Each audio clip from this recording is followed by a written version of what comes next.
Cool. Cool. So we're now being recorded. Looks like we got a good group here. We might have some more people joining us as we go through. My name is Dr. Andrew Peterson. It's probably the only time you'll hear me ever address myself as doctor. Just Andrew's fine. I'm the Director of Educational Technology and E-Learning. And today we're going to be talking a lot about Copyleaks. It's the kind of the standard adopted tool at Ferris for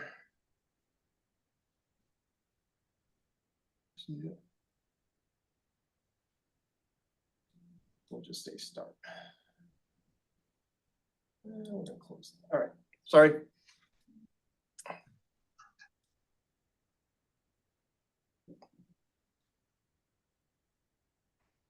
So yeah, we're going to be talking a lot about Copyleaks. Its basic functionality, what it is, what it does, best practices for it. We're going to spend a lot of time going through like the nitty-gritty details, how to set it up, what some limitations are, and then I'll get a little bit theoretical on like ethical concerns with AI, some limitations of it, some assignment types that you might want to use, stuff like that. I'm really going to try and stay away from a fair amount of that though, just because it changes daily.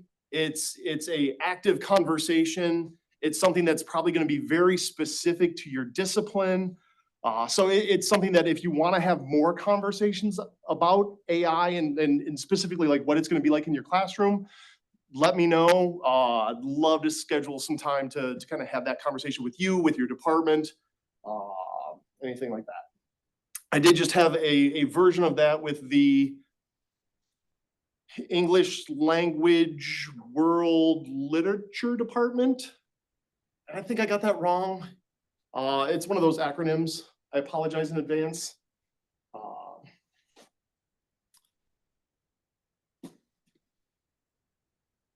right.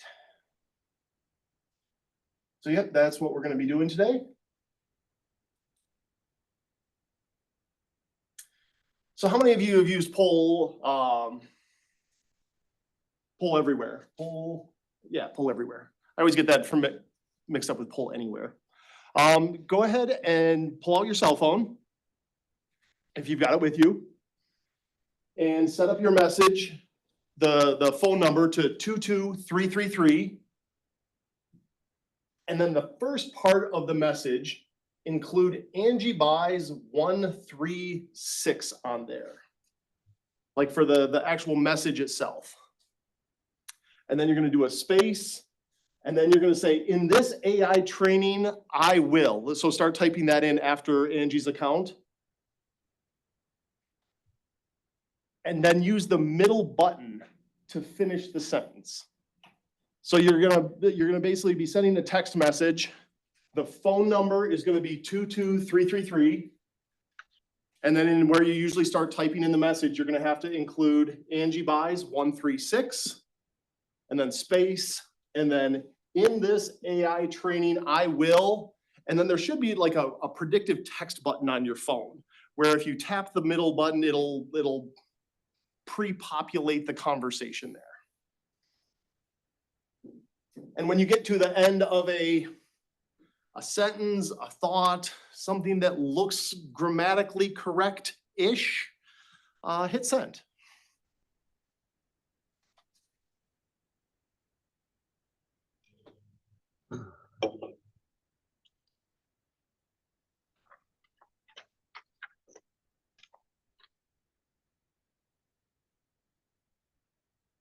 Oh, it's the predictive text.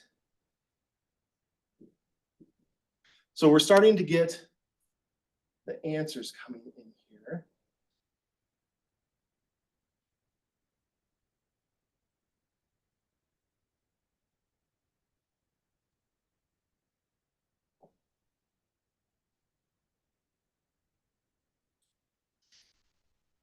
Scroll back up. I actually tried going directly into Poll Everywhere and it asked me to join. So the only downside with that is it doesn't. I really like the predictive text because that's kind of the heart of the conversation here. is in this AI training, I will show you how to use the same technique to create a new character in a game. In this AI training, I will learn more about the reports generated in Canvas. I will show you a video that I took from a very recent study. So this is what I really like about this is, do you think you wrote those messages? On a scale of 1 to 10, let's put this in chat. Let's go on a 1, you didn't write it at all. On a 10, this is completely your own unique work. Man, now I gotta get back here. Chat. 5, 3, 2. We're talking from intellectual level or from whatever level you choose to address it. And this is what I really like about AI is you go, it didn't exist before, so you obviously had some part in the creation of it. It might not have been the exact words you chose. It might be the meaning that you meant to convey. It might have captured your ideas perfectly. It might not have. And so it really kind of creates this gray area of what is creation, what is AI's role, and then what is your role in defining it, creating it, and submitting it. And this is where it gets all super gray because, I have to not get up on a soapbox because this is where it gets like super theoretical and like, it didn't exist before you did something, so technically you created it, but it didn't. If you're just the person clicking the button and not adding any thought to the process, it doesn't really do that, I don't think. And so we'll get into a little bit of the ethical concerns. Like I said, I wanted to cover this because it's a big part of the conversation, but I'm going to keep it short. I'm going to start backwards. So the starving artist, AI is all trained by just scraping the internet, grabbing all the content that it can and stealing it. That's what it does. That's how it learns. So that's how it knows when I say, write me a poem about coffee in the style of Dr. Seuss. It does not pay Dr. Seuss's estate at all for learning that style. And it's the same way with any type of, if I ask it for images, if I ask it for anything based off of someone else's work. So it just does it. And that's not exactly how a compensation model should work for any type of creative works. 3 Mile Island, they're starting it back up. The amount of energy use that AI is creating on the infrastructure is notable. And with it being an entirely new industry, they're building up capacity for it. So there are some environmental concerns for it. There's some infrastructure concerns for it. It's there. The selfie taken by the monkey, there's a funny story with that. They actually kind of started this conversation before AI ever existed of whether non-humans could own copyrights. And it started with a photographer. I don't think I linked to the Wikipedia article, but if you Google like selfie taken by monkey, there's a whole story about it, how this photographer set up a like food reward-based system where a monkey would come up and take a selfie and then get food. And it's a kind of a cute series of pictures, but they ruled that he couldn't own the copyright because he didn't click the button. So this monkey kind of owns the copyright, and then they ruled that monkeys can't own copyright. So we have these wonderful series of photos that are super cute and highly usable with no owner, which has switched. So I have to apologize in advance.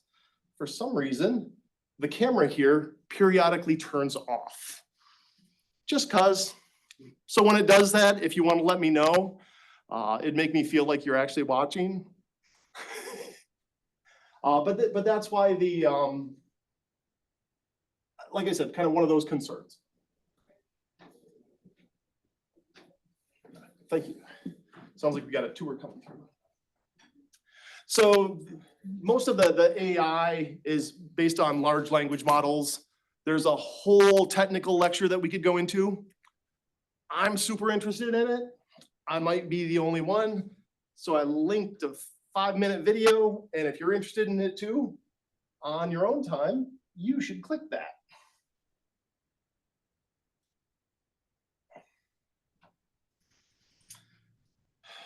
So what is Copyleaks? We're going to kind of switch into this is now like the very practical side of the conversation today. What is it? What does it do? Why did we as a university license it? So there's, I kind of boiled it down. There's 3 main pros, 3 main cons, just to kind of keep the discussion simple. It's definitely a conversation about academic integrity. Like that's kind of the prime conversation. Inversely, the main con of it is false positives. So it lets us detect AI-like text and phrases. But as we were just kind of talking earlier, that changes every day. And so there's this innate concern of false positives. Because if you're gonna, with plagiarism, it's super cut and dry. Here's a block of text, here's a block of text. Oh, look, you just said that you submitted the thing and it happens to be a Wikipedia article. Cut and dry, black and white, no problem at all. With AI detection, it's much more, there's a 73% likelihood that you used a phrase that's more likely to be used by AI than humans.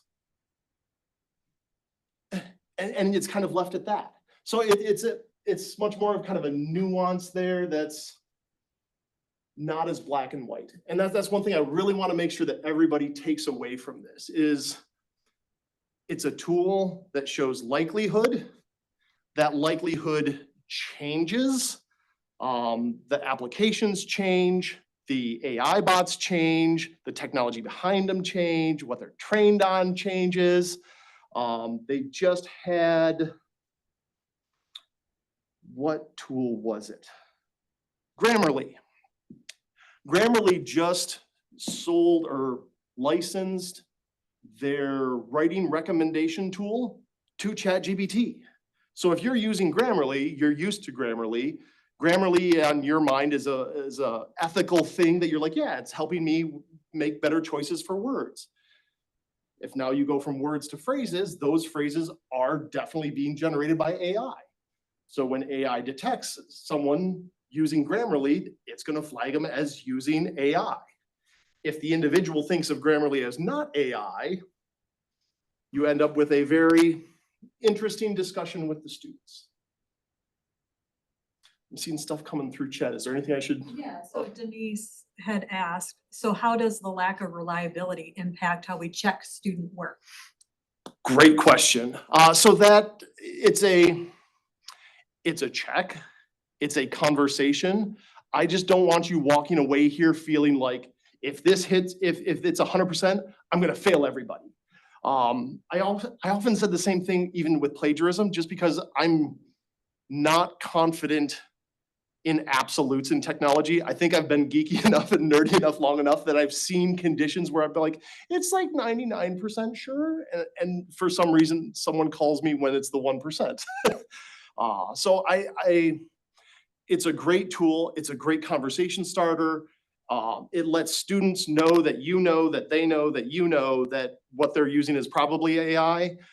But as soon as it flips over into that, okay, I'm gonna fail them, that's where I have issues. So it becomes more of an educational, conversational tool for me, rather than a disciplinary enforcement tool, I guess. Although there was a faculty member that just started giving zeros for it, and they had pretty good results with the students. All of a sudden, the writing quality went way down, but they were 100% sure that it was there. So it kind of depends on your discipline, depends on your students, depends on the grade level, you know, freshman versus master's, doctorate, it's all across the board. All that to say, I told you I was gonna get theoretical. I totally wasn't gonna get theoretical, we're there. But it depends on you, your students, your discipline. Pros, we get really good detailed reports. It can definitely save you some time. A lot of times instructors are very much, you know your students. You know your students' writing style. You know what to expect. don't lose that.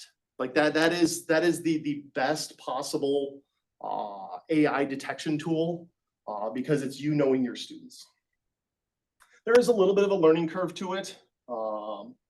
And there's a little bit of a concern with tech dependency because if you just see a percentage and then you react to it, that kind of takes out some of that humanity in the educational process. Got a link here kind of for archival. It's a good link. It's from Copyleaks on how to set up the stuff in Canvas. I'm going to be showing you that today. But so after you forget me and this and everything else, there's still a link in here that you can go back and reference. All right, so this is our assignment that we've set up with Copyleaks. I think we sent a link to you beforehand so that if you wanted to submit some things to it, you could. So we've got some test examples in here. I'm going to click edit. And if we take a look at it, this should all look pretty familiar to you. This is your typical assignment. We have some wonderful text. We made it look pretty. Added in some points, gave it an assignment group. For the submission type, you have to have something for it to submit to. So we checked the text entry in the file uploads. In the recommendation for how Copyleaks recommends setting it up, they recommending restricting the upload file types. I've never really had a problem with that. I want to say 100% of my students, it's always Word, your doc, docx, occasionally you'll get a PDF, all the stuff that we would usually restrict it to, that's what students are submitting it anyway. Is there more text in the chat? I just saw it fly by, I wasn't. A lot of restricting it to doc and docx. That makes sense. Again, if a student doesn't know how to do that, that should be pretty kind of a common level of technical knowledge for our students. PDFs, I see it a lot if it's more graphical. So again, it's probably more discipline specific. The allowed attempts. So this is where we get into kind of one of the snags with Copyleaks. So if you have students submit something as like a draft 1, draft 2, draft 3, final for and you have 4 different submissions for it. The first one, it's going to go through just fine. The second one, it's going to see it as 100% plagiarized or what was included in the previous draft. And then you'll see it as previously submitted work from a student at your institution. So if you want to be able to grade the draft in multiple formats, you need to have this set to unlimited and then use the same assignment multiple times for multiple submissions. That's kind of one of the weird gotchas. The other thing that I found just kind of from a usability standpoint, plagiarism has gotten a lot less cool. From my experience with my students, they just don't do that anymore. That's so 2 years ago that plagiarism isn't a thing anymore. So even if I did draft 1, draft 2, draft 3, as long as draft 1 isn't plagiarized, we're pretty good. Yeah, plagiarism is old school. And so I really would look at plagiarism in that first submission. And as long as we were good there, I wouldn't worry about plagiarism kind of from then out. Whereas what I'd really be looking at is the AI use. So this is where we're in the plagiarism review. This is where you would enable Copyleaks. By default, this is going to be set to none. It's really easy to scroll by it when it's set to none because as soon as you select, there's just nothing there. And like I said, I've scrolled by it half a dozen times just because. But as soon as you enable it, you actually get to see all of the options. By default, the AI content detection and the plagiarism will be on. Writing assistant is something that we don't pay for, so you can't turn it on. So don't worry about it. This is also the area where there's a really neat option, the view analytics up at the top. It's one of the ways to get to the results of the submissions.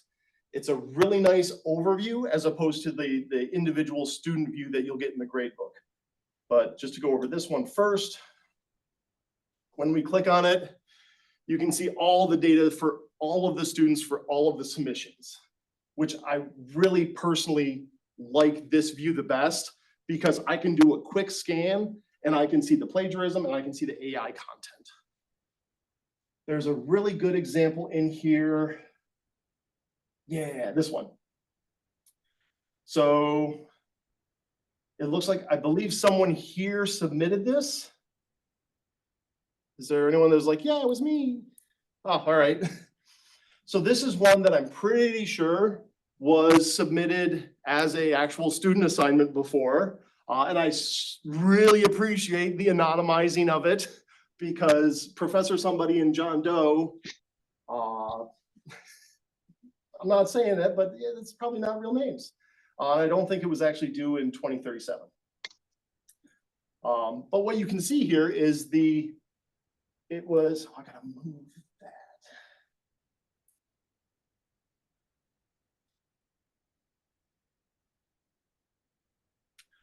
So the matching is at 93% because on this right-hand side, we can see that it was the internal database. And if I click the little down button, I thought it said, there was somewhere on there that it was basically saying that it was the, it's basically, it's already been submitted here. And so I'm sure this was a submission from a student that has been resubmitted here because it's flagged again. Switch that back on. On the upper right-hand side, you'll see there's a matching and an AI content area. If we switch over to the AI content, we can now see what it didn't like. And this is what I absolutely love. So they just added this, yeah? Sorry. No, that's. So is this data telling us that it is not only plagiarized, but also AI generated? So it's all AI Likely. generated. And I'm reasonably sure that the professor who submitted this, it was submitted to them in another class. Because this AI or this matching flag just means that they've seen this before. And if it was a English 150 assignment, this paper has been submitted before with different disinfo. And that's why it's only 93%. So it's plagiarized in the sense that this paper has been submitted twice, but it's not really plagiarized. This is where if this was like draft 2, this is what I would expect to see. But what they just started adding with the phrases on that kind of lower right-hand side, they started adding why they think it's AI. Because I don't know, as of like 2-3 months ago, it just used to be like, it's AI, trust us. And you go, I don't. But now they've gone into the specific phrases of why they think it's AI. And so they can say, like, if you use the phrase tapestry woven with the threads of, it is 546 times more likely to have been generated by AI rather than just normal human text. And what I love about this, actually there's another, I'm gonna go back and show a different one real quick because I thought it was a little bit more, I think it was this one. Nope.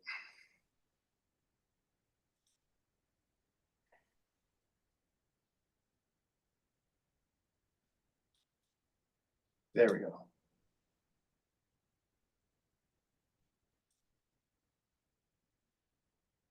So in this one, with systemic inequality, I think that's the first time I've said systemic right. I've tried 20 different ways to pronounce that word. But it might be actually something that you're trying to do in class. If you're teaching social work, if you're teaching something that is addressing systemic inequality, you're gonna look at this result and be like, oh yeah, that's the title of our textbook. Of course our students are using it. And so it gives you a chance to kind of come in here and actually look at what it thinks versus what you know. And I like being able to have that kind of nuance of like, oh no, this is something we're actively discussing in class. I would be offended if they didn't include this.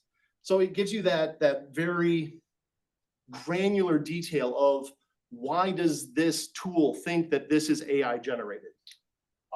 And if it's just one or two things, you're probably going to kind of override it and be like, nah, that's good.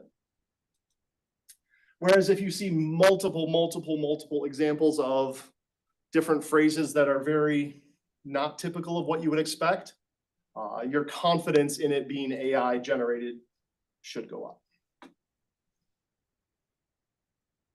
Any kind of questions on that? I feel like that's kind of some of the like core meat and potatoes of like what we're talking about here today. So I want to just have a question about the threshold for the Sure. AI content. Is there any type of threshold that you would recommend to start to take a closer look at it?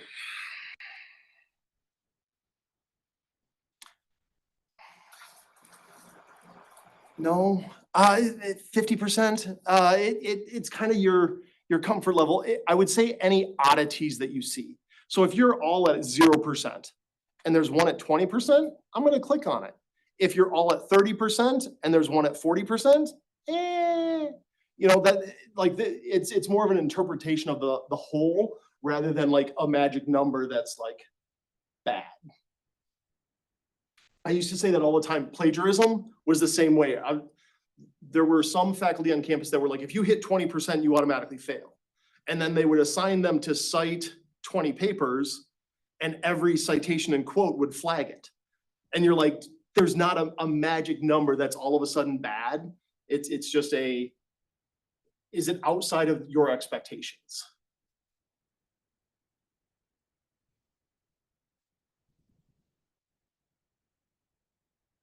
Just as a quick example, I'm going to go down to the grade book and show you how to get to that same spot. It's a little bit different.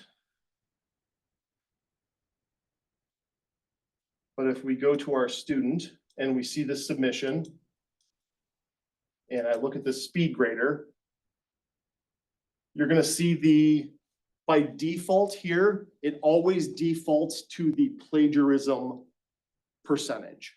So you might see that as 0%, even if it was heavy AI content. So there's kind of a warning flag there, I guess. You might see 0% there and be like, yay, they're not using AI. But after you click on the percentage, it gets you back to that individual paper report. And then you have to go to the AI content on the upper right-hand side, and that's where the AI results are. Yeah. If I have a multimodal assignment wherein I've allowed for the upload of a zip file. Mm-hmm. Ooh. Right. I'm not sure. So I could tear it apart and maybe use a test student and upload it that way. But I'm thinking if I have several or many selections, maybe my best bet is to just, I'd separate it out. you know. Yep. So they had to have the written content in one submission and then all the other stuff. But I could manually take a sample of writing, upload it as a sample student, test student. Yep. One thing I've seen done, so you all should have example to a dev course. Like, so you can create a dev course and then you just make an assignment for yourself of like suspicious writing. And then you can do it. The downside with that is you don't get that student interaction because I don't want it to be me playing gotcha with the student. I want the student to submit it and then they go, oh, I'm not supposed to do that. As opposed to, so I would, if I was going to do that, I would make sure that I wanted to have a conversation with the student. If that was against kind of my syllabus and my policies and what I expect of them. Andrew, Liz was asking if you would mind sharing your screen again. Oh, did it? I can still see it, but I don't know if there's something specific she was looking for. Is this screen over here? I think it's still being shared. Okay, is there, which, I can see your screen. Okay, if there's a specific area you wanted to see, chime in now. I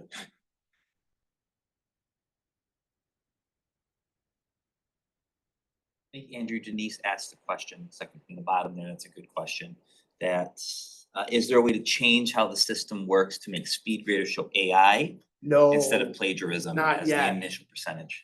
So kind of the two biggest things that I want to see is to have it switch that. And then also it doesn't currently just support discussion boards. So it's only in assignments, and that's been like the number one, like, I made our. But that's the two biggest things right now, is they want the integration into the discussion boards, and then they want the defaults to be the AI. Because like I said, plagiarism is kind of the secondary thought. So we're gonna hop back into.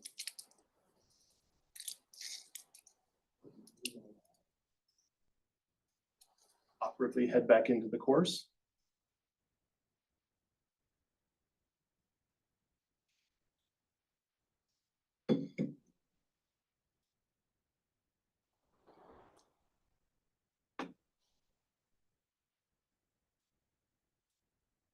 So we've got the options there. The reports, this is where I was saying that I like it a lot more as a tool for education, for that conversation. I want the students to be able to see immediately what I see. There's also an option that you can have it after the assignment is graded, or after the due date, or never. And that's much more of the gotcha, or the I'm collecting evidence against you, rather than immediately. They submit it, and as soon as it's processed, they're gonna see, oh, you copied 100% of this from AI, or plagiarism, or whatever. And that's where I want that conversation to start, not in a me sending them a screenshot of what I discovered and kind of having that accusatorial conversation, rather than something that's much more kind of a natural fluid. I have had to warn students in the past of the plagiarism.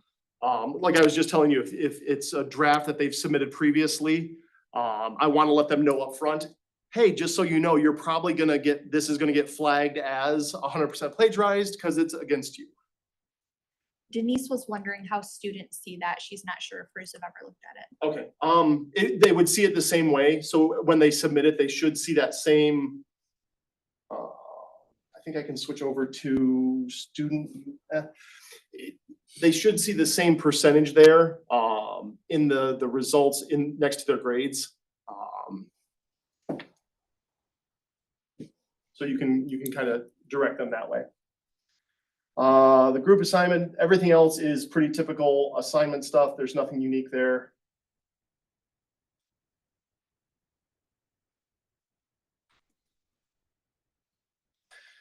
So that's a lot of the, like I said, that's pretty much the pure how-to of Copyleaks. Is there any questions, concerns, clarifications that I can add before we start getting into like a little bit of the syllabus statement and maybe some other creative ideation for possible assignments?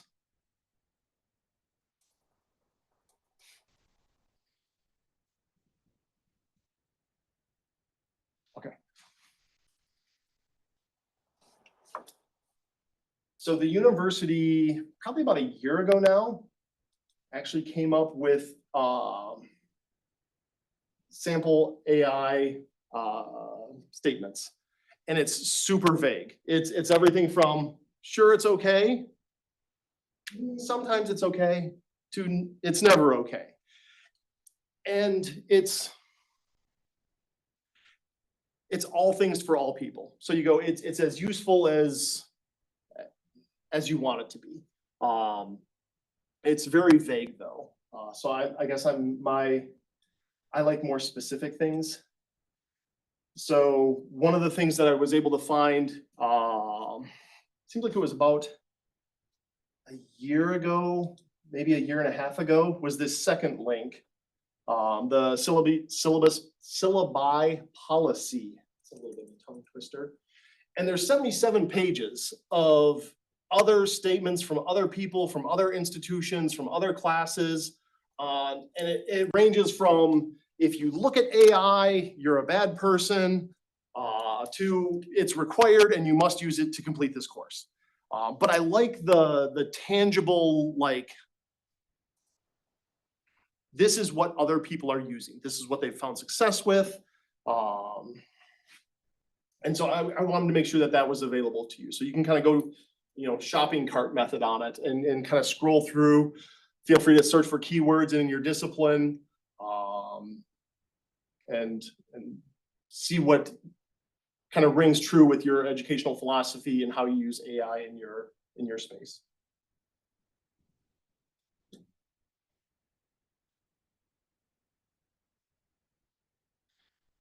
When we think about using AI in your classroom, this is where I have so much fun, because this is more of like the ideation and the fun stuff, rather than kind of the black and white. This is the tool. This is how you use it. This is where it fits in the assignment. This is where it gets in the, what do you want AI to do? What do you think it would be good at for adding to the educational experience, rather than the catching it or the banning it. How is industry going to use AI, and how do we prepare our students for adopting that workflow while they're at Ferris? Some of the things that I've done just kind of on the creative side, I was talking with some education faculty, and they were saying one of the hardest things to do was to have students practice IEPs. So it's an individual education plan. And a lot of times it's a meeting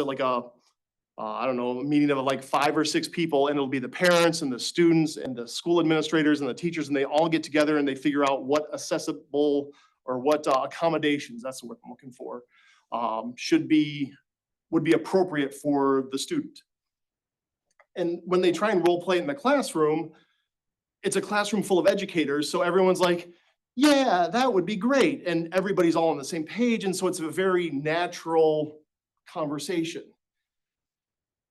Inversely, when they go and they have their first IEP meeting with parents, a lot of times it's a crazy variable that parents bring in a lot of passion and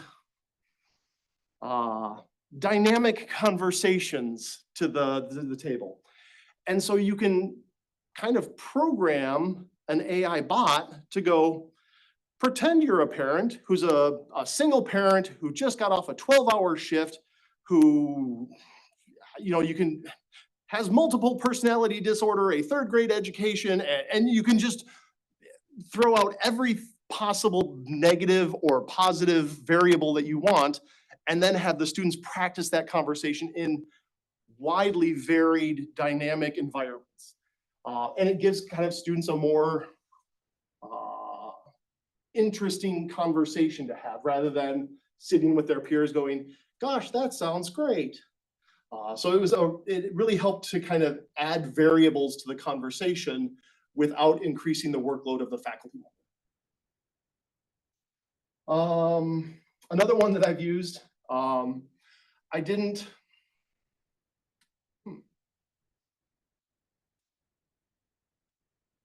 all right. Sorry, I just see my camera turn off periodically, and I'm trying to troubleshoot it as we're doing this, because I'm like, oh, I just clicked that, maybe that did that, but it didn't. I had my students argue with Socrates. So historically, I teach intro to game design. And I used to have them write a midterm, and it'd be like, write me a 5-page paper on what is the most culturally impactful game of all time.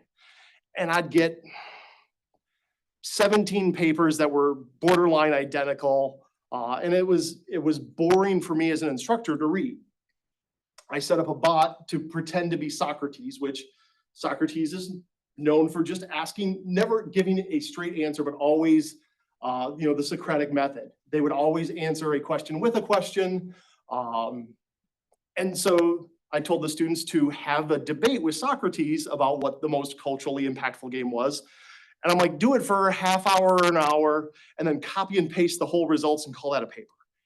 And it was some of the most interesting, odd, weird debates that I've ever seen in my life. And it let me really see what the students understood about culturally impactful games. And I'm like, that's really all I want from a paper. I don't care that it's, and this is, sorry, English faculty, I don't care about APA format. I don't care about necessarily the grammar, the nuance. I just want to see their understanding of my content. And more recently, I've seen faculty actually create AI-generated papers and then have the students critique them. You'll see made-up citations. You'll see facts that are just absolutely wrong. You'll see content that's completely made up. And you can almost kind of have this conversation of AI is not ready for our discipline yet. If you built this bridge according to AI standards, we would all die. Don't do that. So kind of active critique of what AI does create, sometimes super valuable. And also adding AI into the peer review process. Having students upload their paper to it.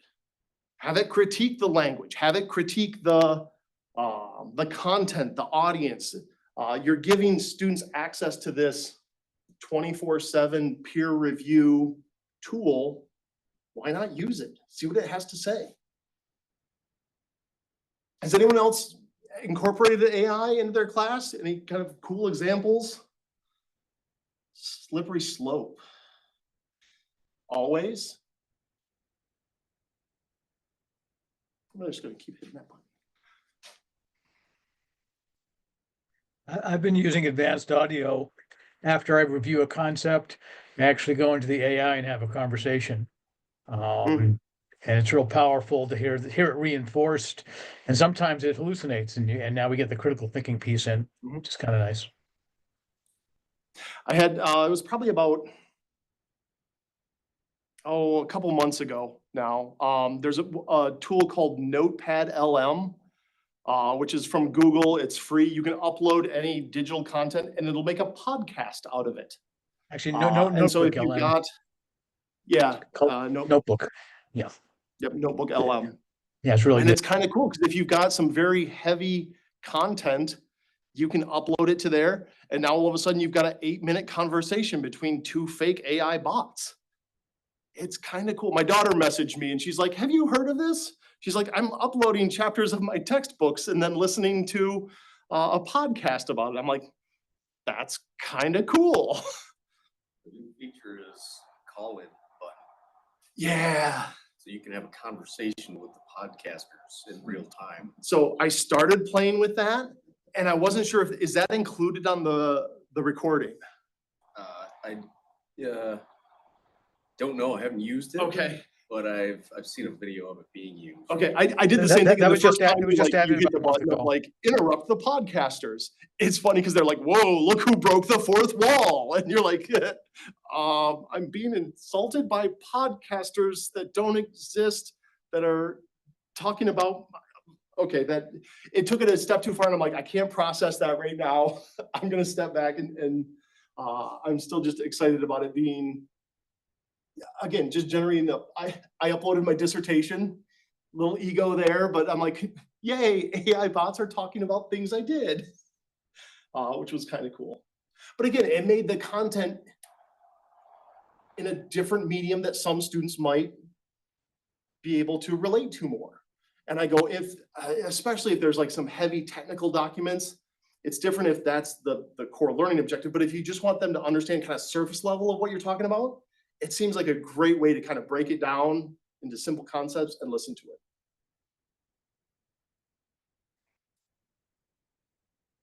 So we've got, there was a lot of kind of just regional documentation. U of M has an interesting group that's researching AI. It's called like Gaia. It's an acronym that stands for something. There's some kind of good content there. Western Michigan has kind of a group on campus that's like really big into researching it, seeing what it does, how they can incorporate it. I wanted to include that there.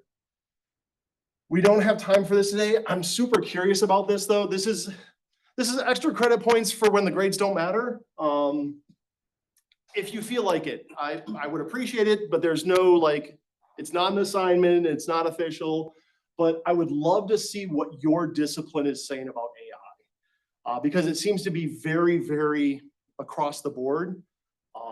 And not now, not today, but at some point in time, if you ever wanna like, if you're looking at conferences that you usually go to and you see some interesting topics about it, come back here and just post in the discussion board of, screenshot of what's there. I'm just curious as what's out there, yet I'm not curious enough to go to every conference and every discipline and try and research it myself. So, yeah. There was another faculty member, actually, I think it was in the faculty lounge in Facebook, that posted this research article about the use of AI negatively impacting critical thinking. I'm sure we're going to see a lot of studies addressing AI and AI integration in the future. This was just a long list of different assignments. So like where I was talking about, and I had like 5 bullet points. Here's, 145 pages of various ChatGPT related classroom exercises. So if you're looking for inspiration, all sorts of them. Oh, this is where I put that last one. So government just yesterday, 2 days ago, issued a copyright and artificial intelligence guideline. The too long didn't read is AI can't own copyrights. And it took them 52 pages to say that.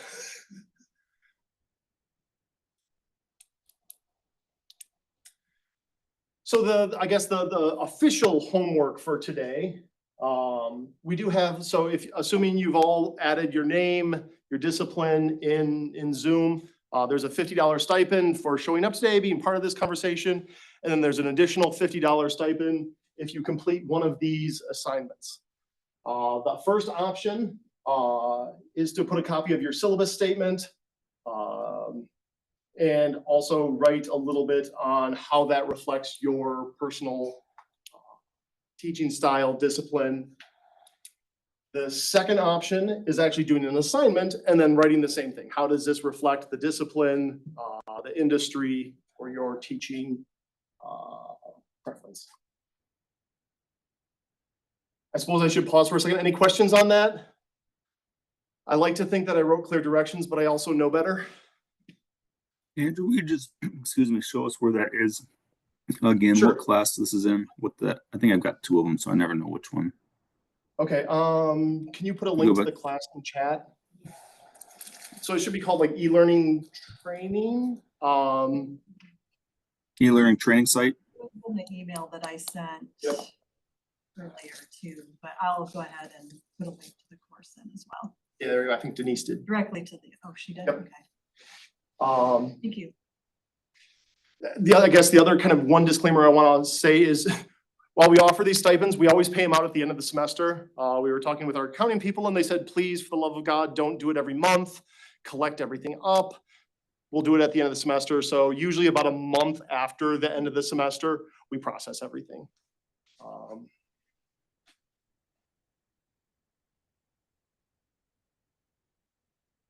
And then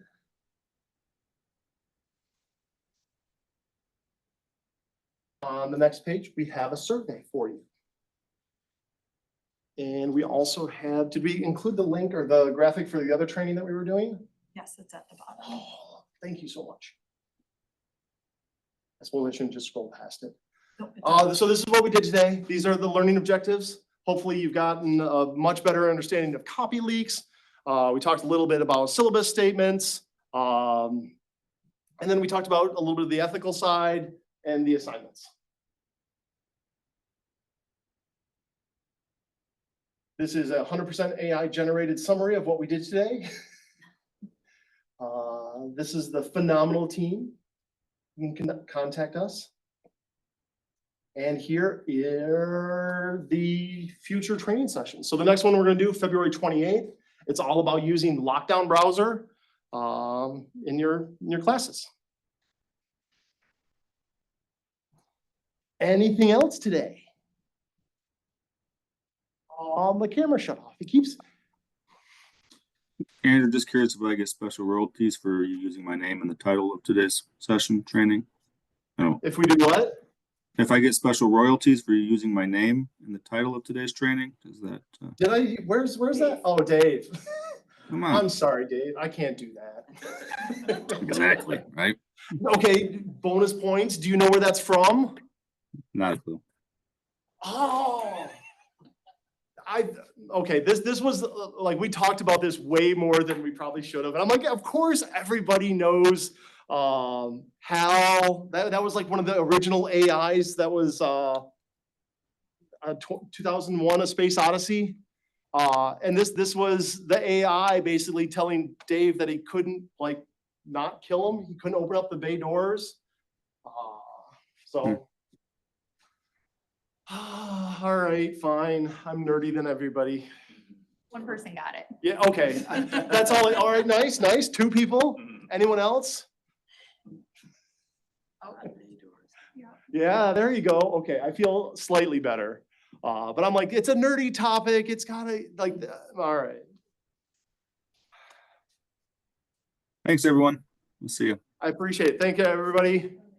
We'll probably post the recording, maybe share it somewhere. Maybe not. Put it in the Zoom link. Thank you. And thank you for joining us in person. Usually we get like, I don't know, 6 or 7 people in person.